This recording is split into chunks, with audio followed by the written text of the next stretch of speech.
Welcome to Shadowing English. If you're ready to improve your English, don't forget to like and subscribe. Now, let's get started. Hi! I believe most people watching this video already understand English. The problem is, they can't speak English with other people. Just spend 10 minutes a day practicing shadowing, and you'll finally feel ready to speak English in real life. Now, let's start with our first conversation. Here's how today's lesson works. You'll hear a real conversation. Listen carefully the first time. Then, when it's your turn, say the sentence out loud with me. If you make a mistake, don't stop. Just keep speaking. Every sentence you say is one step closer to speaking English naturally. Try to copy my pronunciation. Let's start. I sit down on a park bench for a quiet break when I notice a phone ringing beside a man. Is that your phone? It's been ringing for a while. No. I think someone left it on the bench. I think someone left it on the bench.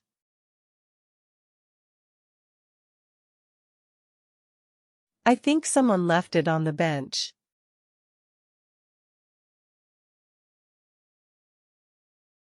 Maybe they will come back for it. We should keep it somewhere safe. We should keep it somewhere safe. We should keep it somewhere safe.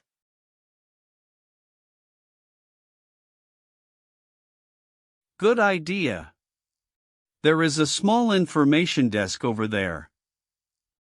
I'll take it there before we leave. I'll take it there before we leave.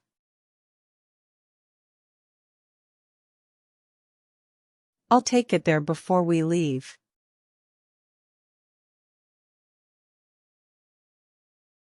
Wait. Someone is running toward us. Then let's stay here and see if it's his.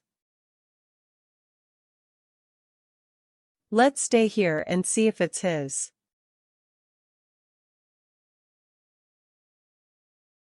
Let's stay here and see if it's his.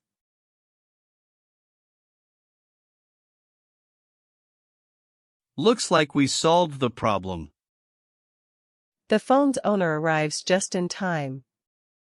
I realize that starting a simple conversation can help solve an unexpected problem. Quick question. Question 1. Where did Annie plan to take the phone? A. To her home. B. To an information desk. C. To a restaurant. D. To a police station. The correct answer is B. To an information desk. Annie planned to take the phone to the information desk so it would be safe. Later that afternoon. Someone knocks on my door. I open it and see a package that clearly isn't mine. I have a package for you. I think you have the wrong apartment. I think you have the wrong apartment.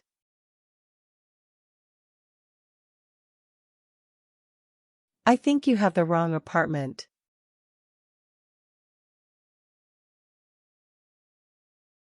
The number on my list says 308.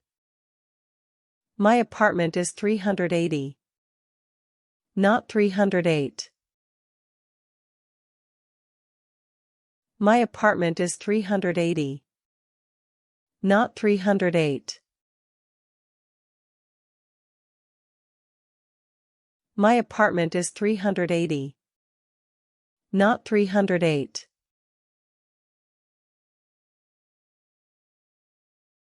Oh. I read the number too quickly. The right apartment is 3 doors down. The right apartment is 3 doors down.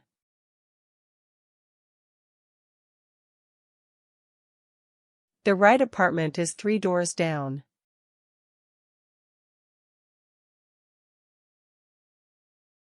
Thanks. I almost left it here. It's better to check before you leave. It's better to check before you leave.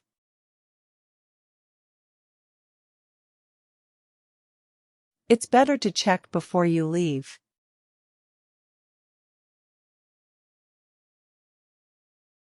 You're right.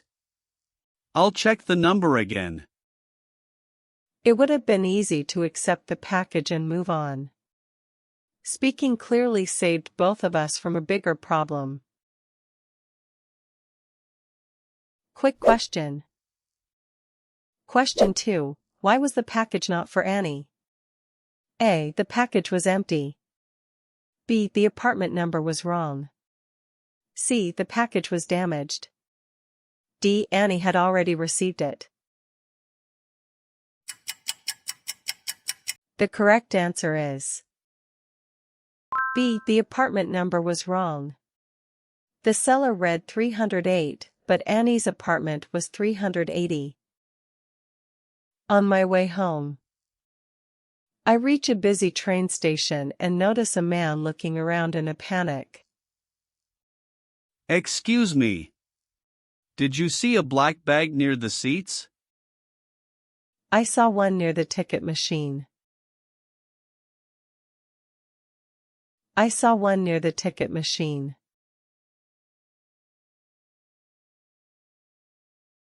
I saw one near the ticket machine.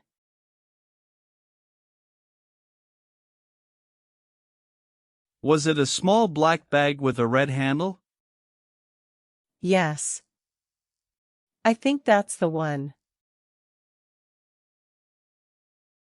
Yes. I think that's the one. Yes. I think that's the one.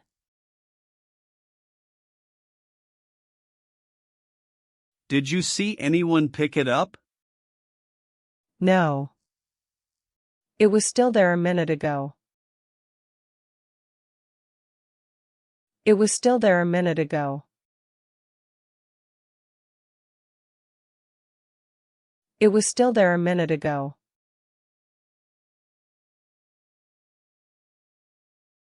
I'll check the area now. I can show you exactly where I saw it. I can show you exactly where I saw it.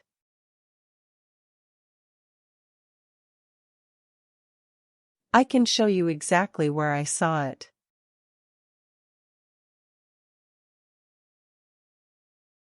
That would help a lot. We find the bag under a seat near the ticket machine. One small conversation turns a stressful moment into a quick solution. Quick question. Question 3. Where did Annie see the bag? A. Near the ticket machine. B. Inside a train. C. Outside the station.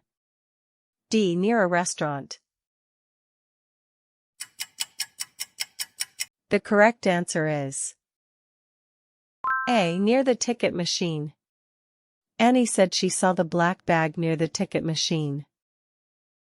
Before going home, I stop at a grocery store.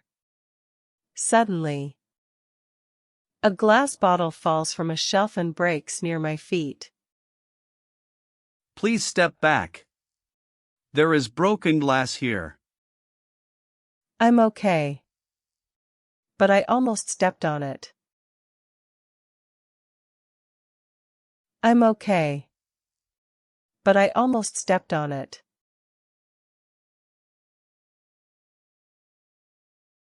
I'm okay.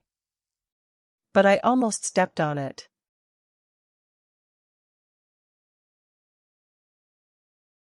I'm sorry. We need to clean this up right away.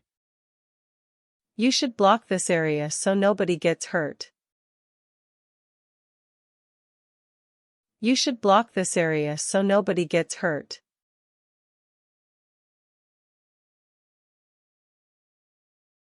You should block this area so nobody gets hurt.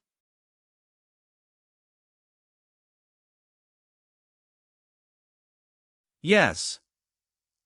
I'll put a sign here. There are also small pieces near the next shelf. There are also small pieces near the next shelf.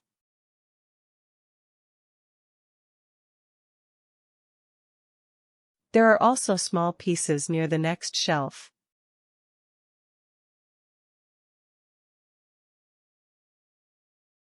Thanks for noticing that. I'll clean that area too. Good. I just wanted to make sure everyone is safe. I just wanted to make sure everyone is safe.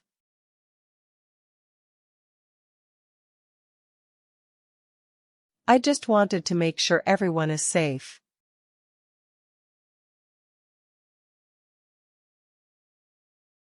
You're right. Thanks for telling me. I could have walked away. But saying something was the better choice. Confidence is also knowing when your voice can help. Quick question. Question 4. Why did Annie speak to the staff member? A. She wanted to buy the broken bottle. B. She wanted to leave the store. C. She wanted to help keep people safe. D. She wanted a different shelf.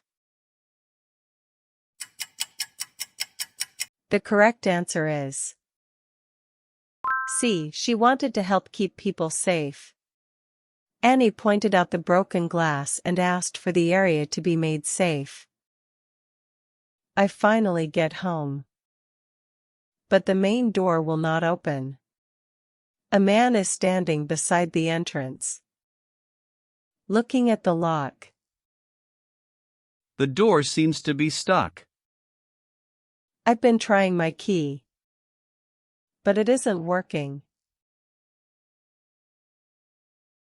I've been trying my key, but it isn't working.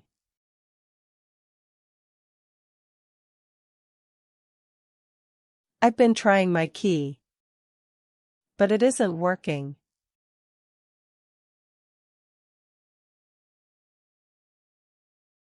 Don't force it. The lock may be damaged. Is there another way to get inside? Is there another way to get inside?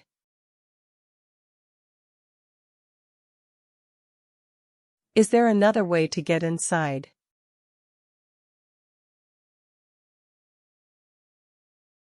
There is a side entrance around the corner.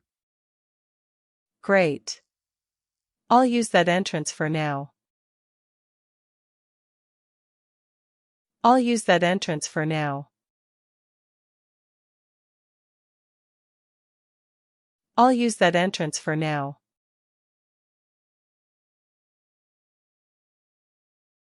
I'll stay here and report the broken lock.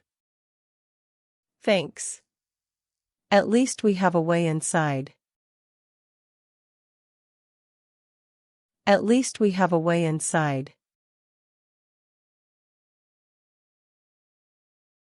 At least we have a way inside.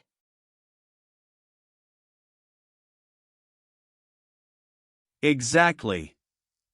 Sometimes you just need another option. I smile as I walk toward the side entrance. Today was not about perfect English. It was about having the courage to speak when real life gave me a problem. Today, you spoke through 5 unexpected real-life situations. You asked for help, explained problems, gave information, and suggested solutions. That's real communication. You don't need perfect English to speak with confidence. Keep your sentences simple, keep your voice moving, and I'll see you in day 2. Congratulations on finishing today's practice. Thank you so much for staying with me until the end of this video. Don't forget to drop your country flag in the comments below and subscribe so we can practice together tomorrow. See you in the next lesson.